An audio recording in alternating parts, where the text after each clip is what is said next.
Good morning, baseball. It is your boy NMR Sports here, coming back at you with another episode of Good Morning Baseball, where we talk about everything that went down last night in the MLB, all the top storylines, the biggest home runs, the best catches, all sorts of different things. If you do enjoy the content, be sure to smash that subscribe button. We got a banger for you today. Eduardo Escobar hit 2 home runs last night. Trevor Bauer tossed a gem, and Mark Canha absolutely murdered a baseball last night. All that's coming up soon, so be sure to hit that sub button, turn on those notifications so you can be notified when these episodes are posted, and leave a like on this video. Help us reach some more baseball fans. Let's get into the video, start talking about some baseball. So the Arizona Diamondbacks were facing off against the Washington Nationals last night, and Eduardo Escobar had an absolute game. He ended up hitting 2 home runs with 7 RBIs on the night, ended with a slash line of 3 for 5. He also had 3 runs scored. Man was absolutely going off last night. Eduardo Escobar batting in the 3-hole over there. Now the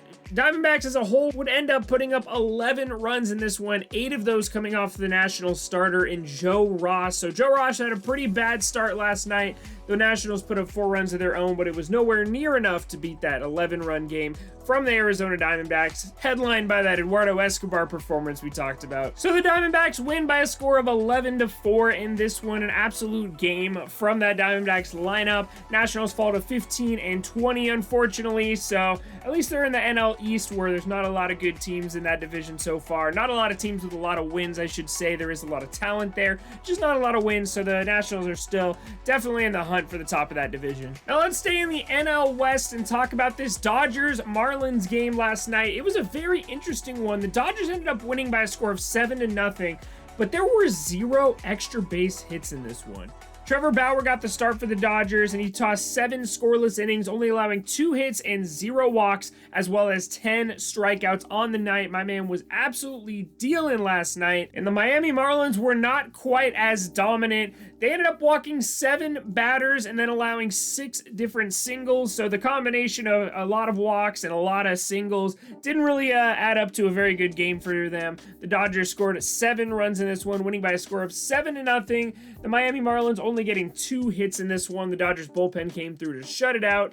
Joe Kelly, Blake Trinan, and Garrett Clevenger slammed the door, allowing 0 runs in this one. So a very dominant performance. Unfortunately, they also ended up losing Corey Seager in this one. Apparently, it just came out that he has a right hand fracture. I looked it up. It shouldn't be that long, about 3 weeks, which could be a big blow to this Dodgers offense that hasn't been very good this year.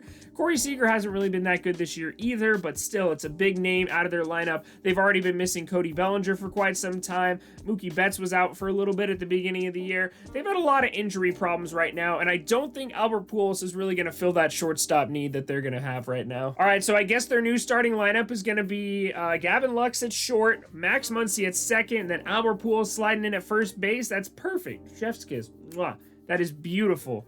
Albert Pujols, starting first baseman for the Los Angeles Dodgers, starting tomorrow. So Trevor Bauer gets the W, 7-0 victory for the Dodgers. Absolute dominance out there, but at what cost? Is it worth a Corey Seager injury to beat the Marlins 7-0? I don't think so, but expect to see him maybe by the end of next month. Sorry, maybe by the middle of June is when I'd say he'd return. Now, yesterday we showed you the Jose Abreu and Hunter Dozier collision on the first base line that looked really bad. Both of them ended up leaving the game, and I don't think either of them played in the second game of the doubleheader yesterday either.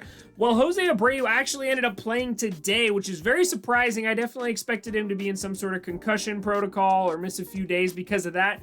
Apparently he was fine. He ended up hitting a home run in this one. It was the only run of offense that the White Sox were able to put up against the Royals. Carlos Rodon had the start for the White Sox in this one, and he's been absolutely amazing this year. He had a 5-0 record going into last night, but unfortunately, he ends up giving up 8 hits and 4 earned runs in this one, including a home run. He did strike out 5 batters, but he also issued 3 walks, so not a great performance from Rodon. I still don't know how to pronounce his name.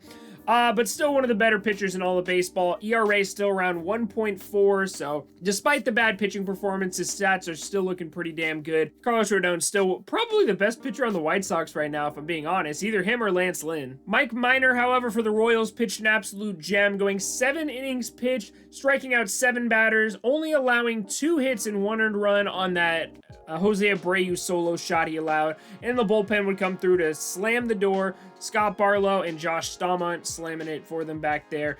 Very good game for the Royals. Salvador Perez hit a home run. Carlos Santana hit a home run, his second in 2 days. Very good game for them, and they win by a score of 5-1. Now, the Mets and the Tampa Bay Rays were facing off once again. Like I said, a very weird matchup, it feels like.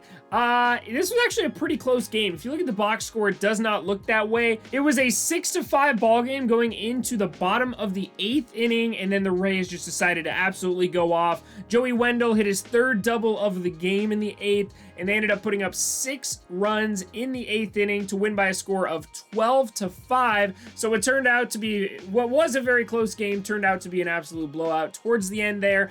The Mets are getting a little hot, though. Francisco Lindor hit a solo shot in the 8th inning, so he's getting a little bit better. That's his 3rd of the season after a very, very slow start. Dom Smith is going off. He went 2 for 3 in this one with a run scored. And Pete Alonso also homered in this one. So it's really good to see Pete Alonso getting that power swing back, seeing Francisco Lindor succeed a little bit over there. They have a lot of talent on that Mets squad. I just haven't really seen them put up a lot of runs lately. It's unfortunate. The Rays, however, absolutely were going off yesterday. Like I said, Joey Wendell hit 3 doubles, Yandy Diaz hit 2 doubles, Willie Adames hit 1. Pretty much everyone was going off with extra base hits left and right in this one. Joey LaCasey ended up getting the loss in this one, the offseason acquisition from the Padres, and then Shane McClanahan ended up getting the W in this one. 5 innings pitched, 4 earned runs, 7 strikeouts. So it's a bummer the Mets bullpen couldn't hang on to this one, but yeah, still a very good game from their offense. I'm seeing some good signs over there. Hopefully Francisco Lindor, Pete Alonso,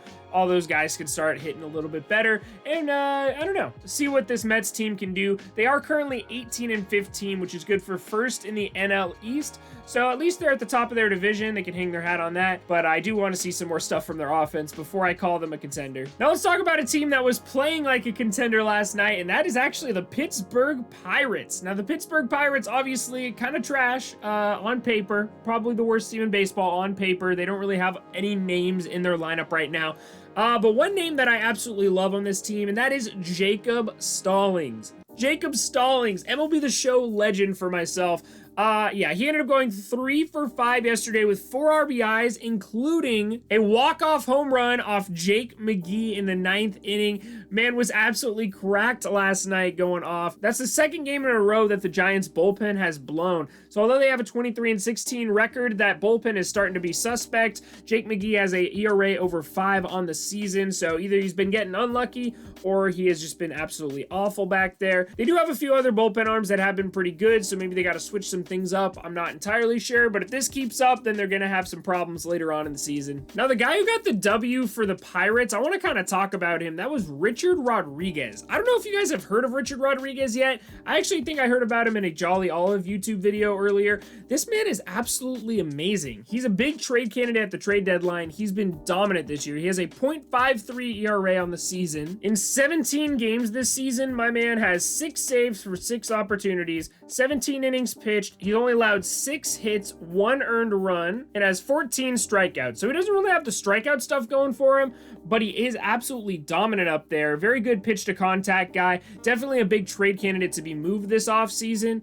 So we'll see what happens. A lot of teams are going to need relief pitching right now. We talked about the Giants, who look like contenders right now. They need relief pitching. My Angels, I don't know if we're contenders yet, but we need relief pitching. The Nationals need relief pitching. I don't know. There's a lot of teams that need relief pitching right now, and he's a big candidate to be moved at the trade deadline. So the Pirates get the W, but not before allowing a bunch of home runs. Darren Roof hit his 5th of the season. Brandon Crawford hit his 9th of the season. My man Brandon Crawford showing the power numbers.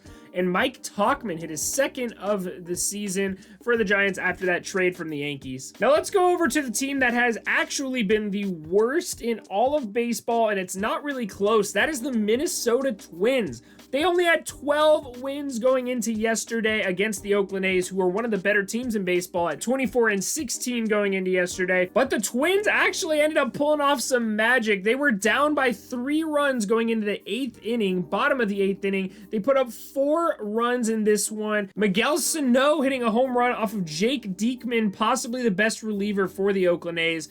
So that was absolutely huge over there, putting up 4 runs in the 8th inning to win by a score of 5-4, but not before Mark Canha hit this absolute moonshot. Second deck over there in Minnesota, and he took a look at it, man. Very beautiful home run. I give it a very high rating on the home run. Beautiful. It was just a really nice home run to look at the end of the day. Very good home run over there for Mark Canha. Not enough to overpower the Minnesota Twins, though, winning by a score of 5-4, and Alex Colomé finally got a win. I feel like every time I see him in a box score, it's because he gave up 7 runs in an inning, but he actually got the W in this one, so Colomé getting a dub. Very helpful for the Minnesota Twins. Hopefully they can start getting on a winning streak now at 13-24. That is a disgusting record, but you know, you got to start somewhere. Now in our last game of the night, we had the battle of the Andersons. Brett Anderson going against Ian Anderson over in Milwaukee. This was actually a pretty damn good battle. Freddie Freeman hit his 250th career home run, so good for him over there. That's his 10th of the season. My man's catching up to his teammate in Ronald Acuna Jr. William Contreras hit a home run as well off Hobie Milner. That's a name I haven't heard in a while. Brett Anderson had a pretty bad start. 3 2/3 of an innings pitched, 8 hits, 4 runs, 3 walks, only 3 strikeouts on the day. The bullpen was pretty good behind him until Hobie Milner came in late. He only gave up that 1 home run though, so not terrible. Nick Anderson, however, had a pretty good start. 6 innings pitched, 2 hits allowed, 1 earned run, 4 walks, 4 strikeouts. Could have been better, yes. Was it a bad start? No, I wouldn't consider it that.